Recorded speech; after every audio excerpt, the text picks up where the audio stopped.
ప్రధానమంత్రి గృహ నిర్మాణ పథకం ప్రారంభించిన అనంతరం ప్రధాని మోదీ ఆగ్రాలో మాట్లాడుతున్నారు. ప్రత్యక్ష ప్రసారం ద్వారా చూద్దాం. आरंभ करके आपके बीच आया हूं. दो प्रमुख कार्यक्रम थे. एक था प्रधानमंत्री आवास योजना ग्रामीण. 2022 में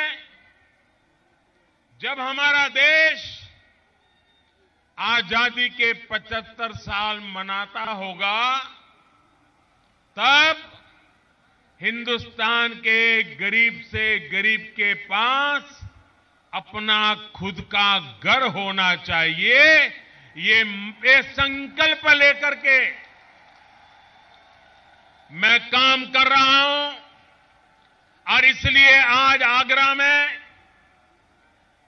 हमारे नरेंद्र सिंह जी तोमर के नेतृत्व में, उनके साथी श्रीमान रामकृपाल यादव जी के नेतृत्व में प्रधानमंत्री ग्रामीण आवास योजना का मुझे शिलान्यास करने का सौभाग्य मिला. 267 वर्ग फीट का घर, और पहली बार हमने जो इलाका है उस इलाके के लोगों की आदत जिस प्रकार के घर की है, जिन प्रकार की चीजों से वो घर बनाते हैं, ऐसी लचीली व्यवस्था करके घर बनाने का एक बीड़ा उठाया है. 100 से ज्यादा अलग अलग राज्यों के लोगों की आदत के अनुसार उसके मॉडल तैयार किए हैं. और घर भी सिर्फ 4 दीवारें नहीं, घर भी यानी एक डिब्बा खड़ा कर दिया. डिब्बा ऐसा नहीं, सच्चे अर्थ में घर बनाने का काम आज से प्रधानमंत्री ग्रामीण आवास योजना के तहत पूरे देश के लिए योजना को आज उत्तर प्रदेश की आगरा की धरती से मैं प्रारंभ कर रहा हूं. करोड़ों करोड़ों घर बनाने हैं. ये घर बनाने के लिए कारीगर लगेंगे, राजमिस्त्री लगेंगे. देश के पास बेरोजगार लोग तो मिलेंगे, लेकिन काम होने पर भी राजमिस्त्री नहीं मिल जाएंगे.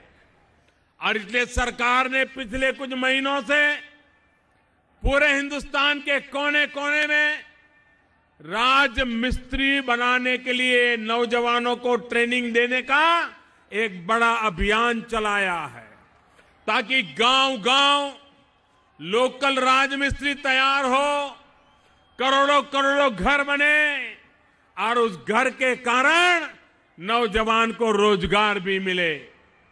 इसके साथ साथ पहले मनरेगा का पैसा पता नहीं चलता था किसके काम आता है, किसके नहीं आता है.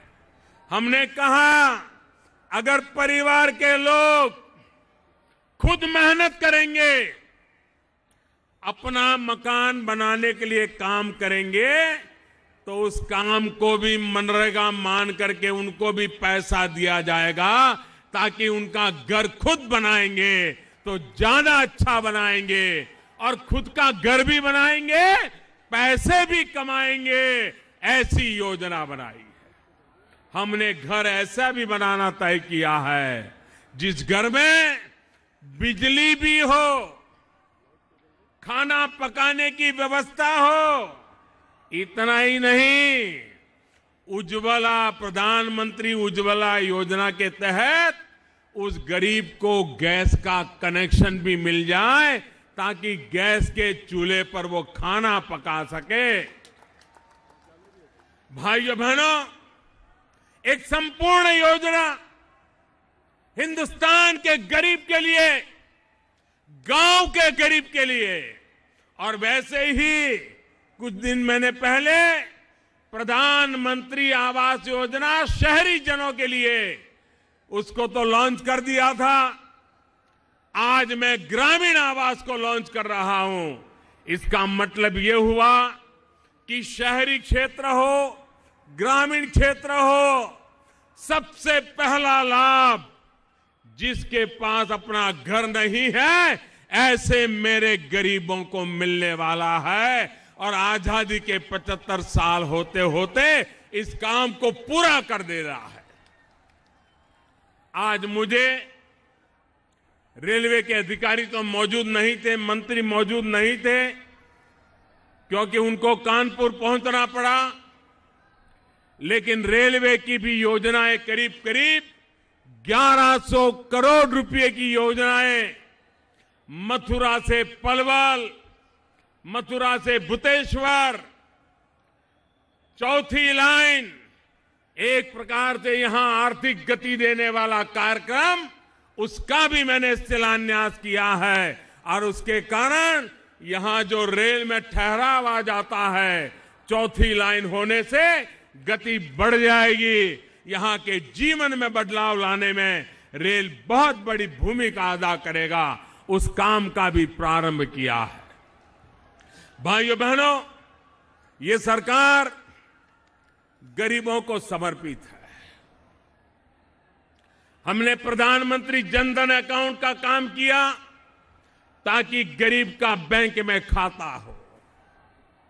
हमने आधार योजना लागू की ताकि गरीब को उसके हक का मिलना चाहिए, कोई बिचौलिया गरीब के हाथ से छीनना नहीं चाहिए।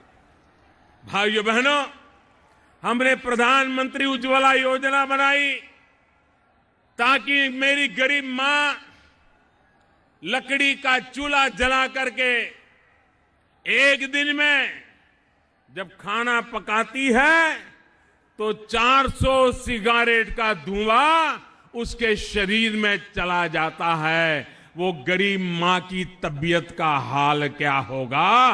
और इसलिए मेरे प्यारे भाइयों बहनों, प्रधानमंत्री उज्ज्वला योजना के तहत गरीब माताओं को गैस का चूल्हा मिले, गैस का कनेक्शन मिले। और गैस पर बड़े बड़े अमीर के घर में गैस के चूल्हे पर खाना पकता है, अब मेरे देश में गरीब के घर में भी गैस के चूल्हे पर खाना पकेगा। धुएं में मां को मरना नहीं पड़ेगा, धुएं में बच्चों को रोना नहीं पड़ेगा। लकड़ी खोजने के लिए गरीब को गांव-गांव, जंगल-जंगल भटकना नहीं पड़ेगा। खाना पकाने के लिए नौकरी धंधा काम छोड़ करके 2-2 घंटे किचन में नहीं बिताना पड़ेगा। गरीब की जिंदगी में बदलाव आएगा। ये काम मैंने प्रारंभ किया है। भाइयों बहनों, इस देश में 18,000 गांव, आजादी के 70 साल हो गए। 18,000 गांव आजादी के 70 साल के बाद भी 18वीं शताब्दी में जीते थे। बिजली क्या होती है उस गांव में कभी नजर नहीं आई थी। भाइयों बहनों, मैंने बीड़ा उठाया। 1000 दिन में बिजली का काम मुझे पूरा करना है। सबसे ज्यादा गांव अंधेरे में पड़े थे उत्तर प्रदेश के। 95% से ज्यादा काम पूरा कर दिया है भाइयों, और बाकी काम भी तेज गति से चल रहा है। हम निर्धारित समय में, निर्धारित रूप में गरीबों की भलाई के काम को प्राथमिकता देते हुए आगे बढ़ रहे हैं। भाइयों बहनों, आज जब मैं आगरा की धरती पर आया हूं, मैं आप सबके माध्यम से देश के गरीबों का, देश के मध्यम वर्ग के लोगों का, देश के पढ़े लिखे लोगों का, देश के ईमानदार लोगों का सर झुका करके नमन करना चाहता हूं। भाइयों बहनों, देश को भ्रष्टाचारियों से मुक्त कराने के लिए, देश को काले बाजारियों से मुक्त कराने के लिए, देश को काले धन से मुक्त कराने के लिए मैंने जो बीड़ा उठाया है उसको सबसे ज्यादा आशीर्वाद गरीब और मध्यम वर्ग के लोगों ने दिए हैं। मैं उनको प्रणाम करता हूं और मैं आपको विश्वास दिलाता हूं, आपके सपने सच होके रहेंगे। भाइयों बहनों, मैंने 50 दिन कहा है, मैंने देश के सामने पहले ही दिन कहा था, ये काम बहुत बड़ा है, समय लेने वाला काम है, तकलीफ उठानी पड़ेगी ऐसा काम है, कुछ असुविधा होगी ये भी मैंने कहा था। लेकिन मैं हैरान हूं, मेरे देशवासी तकलीफ झेलने के बाद भी इस काम की सफलता के लिए कष्ट उठा रहे हैं। इस काले धन से देश को मुक्त कराने के लिए, भ्रष्टाचार से देश को मुक्त कराने के लिए आप जो कष्ट उठा रहे हो, मेरे गरीब भाई कष्ट उठा रहे हैं, मेरे मध्यम वर्ग के भाई कष्ट उठा रहे हैं, मेरे दलित भाई कष्ट उठा रहे हैं, मेरे आदिवासी कष्ट उठा रहे हैं, मेरे किसान भाई कष्ट उठा रहे हैं, मेरी माताएं बहनें कष्ट उठा रही हैं। मैं आपको विश्वास दिलाता हूं, ये आपका तप कभी बेकार नहीं जाएगा। देश सोने की तरह तप करके बाहर निकलेगा, देश सोने की तरह तप करके बाहर निकलेगा, ये मेरा पूरा विश्वास है। और भाइयों बहनों, मैंने 8 तारीख रात को 8 बजे भी कहा था कि मैं हर 2-3 दिन सारी अवस्था का मूल्यांकन करूंगा और जैसे जैसे जरूरत पड़ेगी, छूट-छाट बढ़ानी है तो बढ़ाऊंगा, व्यवस्था में सुधार करना है तो करूंगा। हम ऐसे कोई लकीर के फकीर लोग नहीं हैं। और मैंने पिछले दिनों जहां से जनता से मेरे कान पे कोई बात आई, कहीं लचीलापन होना पड़ा तो हम होते रहे हैं, गरीबों की भलाई के लिए काम उठाया है। लेकिन भाइयों बहनों, आप जानते हो, एक समय था जिस शहर को बिजली का बिल 5 करोड़ रुपए इकट्ठा करने में आंखों पानी आ जाता था, 8 तारीख के बाद 500 और 1000 की नोट पर मोदी ने हाथ लगाया। भाइयों बहनों, जहां 5 करोड़ का बिल आता था, उन म्युनिसिपैलिटी को 15 करोड़ का बिल आना शुरू हो गया। ये बिल कौन नहीं देते थे? नियमों का पालन कौन नहीं करते थे? क्या मध्यम वर्ग नहीं करता था? क्या गरीब नहीं करता था? जिनकी पहुंच ज्यादा है, जो नेताओं के अगल बगल पहुंच सकते हैं, जो बाबुओं के अलग बगल पहुंच सकते हैं, वही मजा लेते थे। आज उन सबको 8 तारीख के बाद पाई पाई चुकता करनी पड़ रही। भाइयों बहनों, अभी तो आज 18 तारीख हुई है। भाइयों बहनों, 8 तारीख को शुरू किया, 10 तारीख को बैंक ने काम शुरू किया, आज 20 तारीख हुई है। मेरे भाइयों बहनों, 5 लाख करोड़ से ज्यादा रकम लोगों ने आके बैंकों में जमा करवाई है। 5 लाख करोड़ से ज्यादा। भाइयों बहनों, आप मुझे बताइए, किसी मध्यम वर्ग के व्यक्ति के पास काला धन होता है? गरीब के पास काला धन होता है? नौकरी करके कमाने वाले के पास काला धन होता है? लेकिन अगर उसको बच्चे को स्कूल में छोड़ना है तो स्कूल वाला कहता है 2000 रुपया कैश देना पड़ेगा, 5000 रुपया कैश दोगे तब बच्चे में इसका स्कूल में दाखला होगा। तो एक गरीब आदमी को भी अपना गोरा धन भी काला करके उसको देना पड़ता है। उसको मजबूरन बैंक से अपनी ईमानदारी का पैसा उठा करके उसको कैश में देना पड़ता है। भाइयों बहनों, ये जो मैंने कदम उठाया है, ये गरीब मध्यम वर्ग के माँ बाप जो बच्चों को अच्छी शिक्षा देना चाहते हैं, पैसों के अभाव में लुटेरों के कारण नहीं दे पाते हैं, अब वो बीमारी जाने वाली है। मेरे भाइयों बहनों, बीमारी जाने वाली है। भाइयों बहनों, एक मध्यम वर्ग का व्यक्ति मकान खरीदना चाहता है, अपना घर बनाना चाहता है, पैसे इकट्ठे किए हैं, बैंक में रखे हैं, कानूनन मेहनत की, ईमानदारी की कमाई का पैसा है, लेकिन जब मकान खरीदने जाता है तो मकान वाला बोलता है 3 लाख रुपया कैश देना पड़ेगा और इतना चेक से देना पड़ेगा। वो कहता है भाई मेरे पास तो कैश है नहीं। वो कहता है कुछ भी करो, ले आओ। उसको बेचारे को सफेद को काले में बेचना पड़ता है, उसका भी पैसा जाता है, वो काला ला करके इसको देना पड़ता है।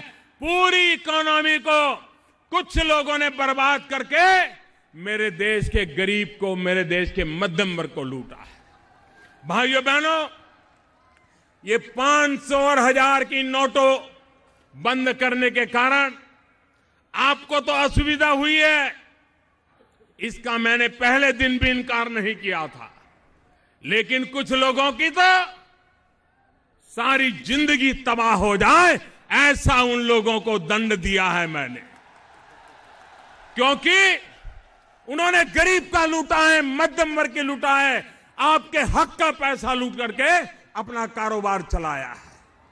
इसलिए भाइयों बहनों, ये लड़ाई मैंने छेड़ी है और मैं जानता हूं कैसे कैसे लोग मेरे खिलाफ आवाज उठा रहे हैं। क्या देश नहीं जानता है चीट फंड में, कारोबार में किसके रुपये लगे थे? लाखों करोड़ों गरीबों ने चीट फंड में पैसा जमा कराया और राजनेताओं के आशीर्वाद से करोड़ों करोड़ों रुपयों के चीट फंड के पैसे गायब हो गए और चीट फंड के कारण सैकड़ों परिवार के मुखियाओं को आत्महत्या करने की नौबत आ गई थी, मरना पड़ा था। जरा इतिहास गवाह करके देख लो। वो आज मुझे सवाल पूछ रहे हैं। भाइयों बहनों, देश का सामान्य व्यक्ति मेहनत करता है, ईमानदारी से जीना चाहता है, लेकिन कुछ बेईमान लोग उसको जीने नहीं देना चाहते। क्या उसकी रक्षा करना ये सरकार का दायित्व है कि नहीं है? और इसलिए भाइयों बहनों,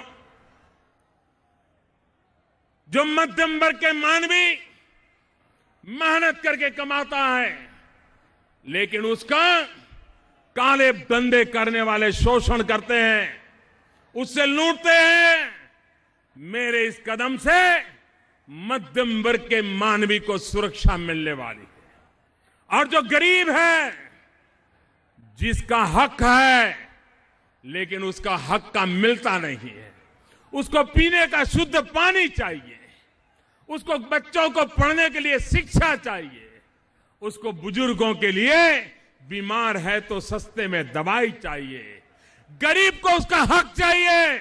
ये बीच में लुटेरों के कारण गरीबों को उसका हक नहीं मिल पा रहा है। मध्यम वर्ग का शोषण बंद होगा, गरीब को हक मिलेगा, पैसे जमा होंगे। इन बैंकों में 5 लाख करोड़ रुपया आया है, आगे भी आएगा। बैंक वाले क्या करेंगे इसको? क्या डिब्बे में बंद रखेंगे क्या? उनको बाजार में देना पड़ेगा। लोगों को कुछ खरीदना है तो देना पड़ेगा, लोन देनी पड़ेगी। कोई नाई की दुकान करना चाहता है तो लोन देनी पड़ेगी, धोबी की दुकान करना चाहता है लोन देनी पड़ेगी, कपड़े की दुकान करना चाहता है, बर्तन की दुकान करना चाहता है, लोन देनी पड़ेगी। और इतने सारे पैसे निकालने के लिए उनको ब्याज भी कम करने का पड़ेगा। भाइयों, कम ब्याज में रुपया गरीब और मध्यम वर्ग को मिलने वाला है। भाइयों बहनों, हमारे देश में सीमा पार से एक तरफ आतंकवाद हमारे सेना के जवानों को मौत के घाट उतारता है, दूसरी तरफ आर्थिक आतंकवाद नौजवानों को ड्रग्स में और देश को आर्थिक तबाही की ओर ले जाता है। जाली नोट छाप छाप कर हिंदुस्तान में घुसेड़ना, आपने देखा होगा ड्रग्स का कारोबार कैश में चलता है, नशीली चीजों का कारोबार कैश में चलता है, उसका कोई हिसाब किताब नहीं है, थैले में पैसे रहते हैं, इधर उधर जाते रहते हैं, आते रहते हैं। भाइयों बहनों, 500,000 बंद करने के कारण जाली नोट के पूरे कारोबार को बड़ा झटका लगा है है भाइयों। क्या ऐसा पाप चलने देना चाहिए? क्या मेरे देश के सेना के जवानों को मरने देना चाहिए? क्या कब तक चुप रहेगा देश? 70 साल तक चुप रहे भाइयों, 70 साल चुप तो रहे। और सिर्फ चुप इसलिए रहे, इसलिए नहीं कि उनको पता नहीं था, इसलिए नहीं कि उनको बीमारी का मालूम नहीं था, लेकिन उनको देश की चिंता कम थी, कुर्सी की चिंता ज्यादा थी, इसलिए कदम उठाने को तैयार नहीं थे। भाइयों बहनों, मैं जानता हूं कुछ लोगों का तो सब कुछ लूट गया है। आपको एमएलए बनना है, इतनी नोटें लाओ, इतनी नोटें लाओ, तब एमएलए बनोगे। हम नोटें भर पर करके रखी थी, क्या हुआ उन नोटों का? ये नोटें किसकी थी? गरीब और ईमानदार आदमी की थी कि नहीं भाइयों? ये खेल बंद होना चाहिए देश में। और इसलिए मेरे भाइयों बहनों, हमने जो कोशिश की है देश के मध्यम वर्ग को उसका हक मिले, देश के गरीबों की आशाएं पूरी हो, मध्यम वर्ग का शोषण बंद हो। ये काले जो अर्थनीति चली है जिसने देश को अंदर से खोखला किया हुआ है। भाइयों बहनों, मैंने कोई निर्णय किसी को परेशान करने के लिए नहीं किया है। मैंने निर्णय देश की भावी पीढ़ी का भला करने के लिए किया है, नौजवानों का भाग्य बदलने के लिए किया। प्यारे मेरे देशवासियों, पहले दिन से मैंने आपसे 50 दिन मांगे हैं कि नहीं मांगे हैं? आप बताइए, 50 दिन मांगे हैं कि नहीं मांगे हैं? 50 दिन थोड़ी तकलीफ रहेगी, मैंने कहा है कि नहीं कहा है? इतना बड़ा देश, इतना बड़ा निर्णय, थोड़ा कष्ट झेलना पड़ेगा, ये मैंने कहा था कि नहीं कहा था? भाइयों बहनों, आज मैं आपसे आग्रह करने आया हूं, मेहरबानी करके ये बदमाशी करने वाले जो लोग होते हैं ना, बड़े चतुर होते हैं, जो गरीबों के जनधन अकाउंट खुले हैं ना, वहां पहुंच जाते हैं और समझाते हैं कि देखो तुम्हारे खाते में 2.5 लाख डाल दो, 6 महीने के बाद मैं तुम्हें उसमें से 50,000 दे दूंगा, 2 लाख मैं ले जाऊंगा। भाइयों बहनों, ऐसे पापियों को घुसने मत देना, क्योंकि कानून इतना सख्त है कि पैसा देने वाले का तो जो होगा सो होगा, वो तो कह देगा मैंने तो दिए ही नहीं थे, ये तो मेरे पैसे है ही नहीं। खाते में जिसके होगा वो बोलेगा और बेकार में मेरा गरीब भाई बहन परेशान हो जाएगा। मैं नहीं चाहता हूं मेरा कोई गरीब भाई बहन परेशान। ये लोग देने वाले पकड़े जाएंगे तो झूठ बोलेंगे मैंने तो दिया ही नहीं, ये हाथ ऊपर कर देंगे और आप मुसीबत पड़ जाएगी आपके सर पर। भाइयों बहनों, किसी का भी रुपया 500 और 1000 का नोट कोई पकड़ा देता है, मेहरबानी करके मेरे भाइयों बहनों उससे जितना दूर रह सको रहो, वरना जैसे ही उसने आप में डाल दिया और आपको फंसा करके भाग जाएगा और मेरा गरीब आदमी मर जाएगा। भाइयों बहनों, ये गरीबों को बचाने के लिए मेरी योजना है, ये मध्यम वर्ग के लोगों को बचाने के लिए मेरी योजना है, ये मेरे आदिवासी भाई बहनों को बचाने के लिए मेरी योजना है, उनका भला करने के लिए मेरी योजना है, मेरे किसानों का भला करने के लिए योजना है। और मेरी एक एक योजना इन लोगों को तकलीफ दे रही है और इसलिए मौके के इंतजार में रहते हैं कि मोदी का क्या होता है।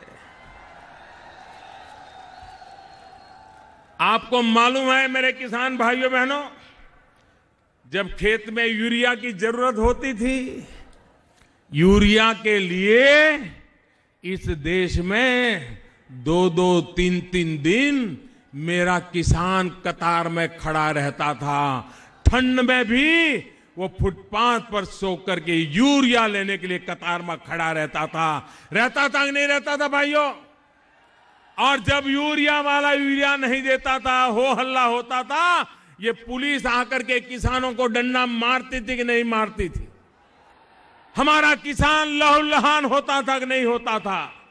भाइयों बहनों, ये इसलिए होता था कि काला बाजारी करने वाले लोग ये यूरिया की चोरी करते थे।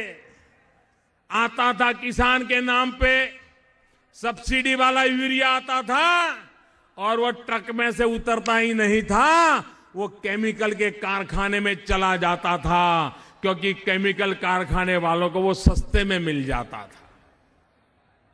और मेरा किसान यूरिया के बिना परेशान रहता था। मैंने आकर के एक काम कर दिया, मैंने यूरिया का निम कोटिंग कर दिया और यूरिया का निम कोटिंग किया, वो भी 100% किया, 100% किया। और जब तक कोई काम 100% नहीं करते ना, सफलता नहीं मिलती है भाइयों। 500 और 1000 का भी 100% ही करना पड़ा मुझे। यूरिया का निम कोटिंग किया। निम कोटिंग करने के कारण अब यूरिया किसी भी केमिकल के लिए काम नहीं आता है, वो सिर्फ और सिर्फ किसान के खेत में ही काम आ सकता है, उसका कोई उपयोग नहीं हो सकता। और उसके कारण यूरिया की कालाबाजारी गई, यूरिया का गोरख धंधा गया, किसानों की कतार गई, किसानों पे लाठी चार्ज गया और मेरे किसान के खेत को नीम कोटेड यूरिया मिलने के कारण उसके खेत में भी फायदा हुआ, क्योंकि नीम कोटिंग यूरिया से जमीन को ज्यादा लाभ होता है, वो भी हुआ, फसल को भी लाभ हुआ। भाइयों बहनों, अच्छा करने के लिए अब मुझे बताइए, जो व्यापारी, जो केमिकल के कारखाने वाले, जिनको सस्ते में यूरिया मिलता था, मोदी ने दरवाजे बंद कर दिए, वो मोदी क्यों नाराज होगा कि नहीं होगा? वो मोदी का हिसाब चुकता करने का रास्ता खोजेगा कि नहीं खोजेगा? वो मोदी परेशान होगा तो उसको आनंद होगा कि नहीं होगा? अब ऐसे तो कितने लोग हैं चंडीगढ़ में। चंडीगढ़ ऐसा शहर है जिसमें सब घरों में बिजली है, सब घरों में गैस का कनेक्शन है, वहां केरोसिन की कोई जरूरत नहीं है, फिर भी 30 लाख लीटर केरोसिन चंडीगढ़ को जाता था। मैंने पूछा, मैंने कहा भाई चंडीगढ़ में तो केरोसिन की जरूरत नहीं है, कुछ झुग्गी झोपड़ी के घर हैं, उनको चाहिए तो कितना चाहिए? 500,000 लीटर चाहिए, 50,000 लीटर चाहिए, ये 30 लाख लीटर। तो पता चला कि पिछले दरवाजे से डीजल में मिक्स करने के लिए काले काम करने वालों को चला जाता था। हमने एक एक घर की जांच की, एक एक घर की जांच की, जहां गैस नहीं था, जहां बिजली नहीं थी, ऐसे घर को गैस का कनेक्शन दिया और ये 30 लाख लीटर केरोसिन जो चंडीगढ़ में चाऊ हो जाता था, वो बंद हो गया। और किसी का नुकसान तो हुआ होगा, इतने दिन जो मलाई खाते थे उनको तकलीफ हुई होगी, हुई होगी कि नहीं हुई होगी? तो क्या वो मोदी को फूल चढ़ाएगा क्या मोदी का जय जयकार करेगा क्या? गाली देगा कि नहीं देगा? मोदी का बुरा चाहेगा कि नहीं चाहेगा? ऐसी सरकार इन लोगों को चाहिए जो उनके इशारों पर नाचने वाली हो, उनके पैसे लेकर के सोने वाली हो। भाइयों बहनों, ये बिकाऊ माल आपने नहीं भेजा है। उत्तर प्रदेश ने बिकाऊ माल नहीं भेजा है। ये उत्तर प्रदेश के लोगों की शान है कि उन्होंने बिकाऊ माल बाजार में नहीं रखा है। दम के साथ गरीब के लिए जीने मरने वाला इंसान आज दिल्ली में आपने सेवा करने के लिए बिठाया है। और इसलिए मेरे प्यारे भाइयों बहनों, ये लड़ाई लंबी है, ये लड़ाई लंबी है, लेकिन गरीबों के लिए लड़ने का आनंद कुछ और होता है। मैं गरीबों के लिए लड़ूंगा, मैं मध्यम वर्ग के लोगों के लिए लड़ूंगा, मैं आपके हक के लिए लड़ूंगा, ये लुटेरों से आपको बचाने के लिए लड़ूंगा। मुझे आपके आशीर्वाद चाहिए, मुझे आपके आशीर्वाद चाहिए। दोनों हाथ ऊपर करके आशीर्वाद दीजिए भाइयों, दोनों हाथ ऊपर करके आशीर्वाद दीजिए। भाइयों बहनों, ये 50 दिन तकलीफ है वो आप झेलेंगे। जोर से जवाब दीजिए, ये 50 दिन की तकलीफ झेलेंगे, 50 दिन की तकलीफ झेलेंगे। ये बेईमानों की लड़ाई, बेईमानों के खिलाफ की लड़ाई जीतेंगे। ये बेईमानों से देश बचाना चाहिए, ईमानदारों की रक्षा होनी चाहिए। आपका मुझे आशीर्वाद है, आपका मुझे आशीर्वाद है, आपका मुझे आशीर्वाद है। भाइयों बहनों, आपके सपने सच होके रहेंगे। देश सोने की तरह तप करके बाहर निकलेगा, ये मेरा विश्वास है। मेरे साथ बोलिए, भारत माता की, भारत माता की, भारत माता की।